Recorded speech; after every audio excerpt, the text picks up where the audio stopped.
มาต่อ EP 2กันเลย อันนี้เราก็จะเดินทางไปห้องพักของเราที่เราได้จองไว้เนาะ เราเอิ้นแท็กซี่มารับอยู่ที่สนามบิน เพราะว่าเรานั่งรถไฟฟ้าบ่เป็น แล้วก็นั่งรถสาธารณะบ่เป็นเนาะ แท็กซี่อยู่ประเทศสิงคโปร์ค่อนข้างแพงที่สุดเลยก็ว่าได้ บรรยากาศสองฝั่งทางร่มรื่นเนาะ ต้นไม้หลายๆ ประเทศเขาขยันปลูกอีหลี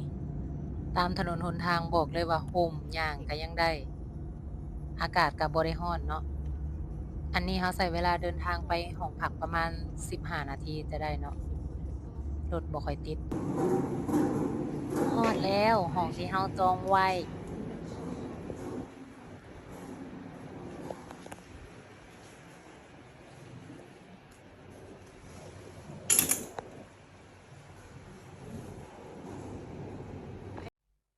ห้องน้ำอยู่นี่เขาก็จะแยกโซนแห้งเปียกให้เนาะ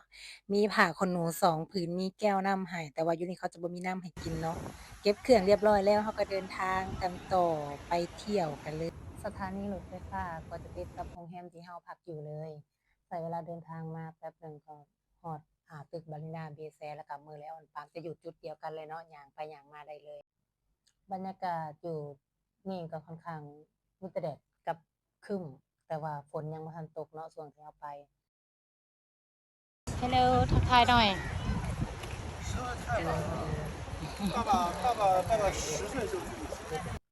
นี่แหละที่เป็นสนามนี่แหละ แล้วก็ขึ้นไปตึก Marina Bay Sands ตึกที่มี3อันเรียงกัน ก็หาหยังช็อปปิงนิดหน่อยแถวนี้เนาะ แล้วก็ขึ้นมาตึกนี้ นี่เลย อยู่นี่จะเห็นวิวรอบเมืองดีอยู่ แต่ว่าเราบ่ได้ขึ้นไปบ่อนที่เขารีวิว ที่เป็นบันไดเลื่อนอยู่กลางตึกอะเนาะ อันนี้เราจะมาขึ้นมาถึงนี่เลย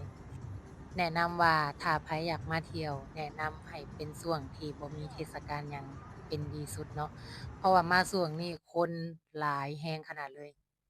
เบิ่งแหน่ แนมไปทางใดก็มีแต่คน แทบจะบ่มีบ่อนถ่ายรูปเลย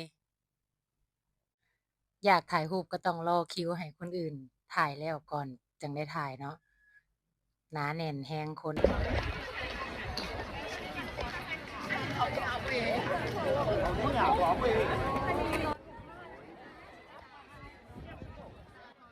สถานที่ท่องเที่ยวอยู่ประเทศสิงคโปร์ค่อนข้างแบบอยู่ใกล้กัน มีรถไฟฟ้าสะดวกไปมาเนาะ ถ้าว่าคนที่นั่งรถไฟฟ้าเป็น หรือรถสาธารณะเป็นจะดีสุดเนาะ ประหยัดสุด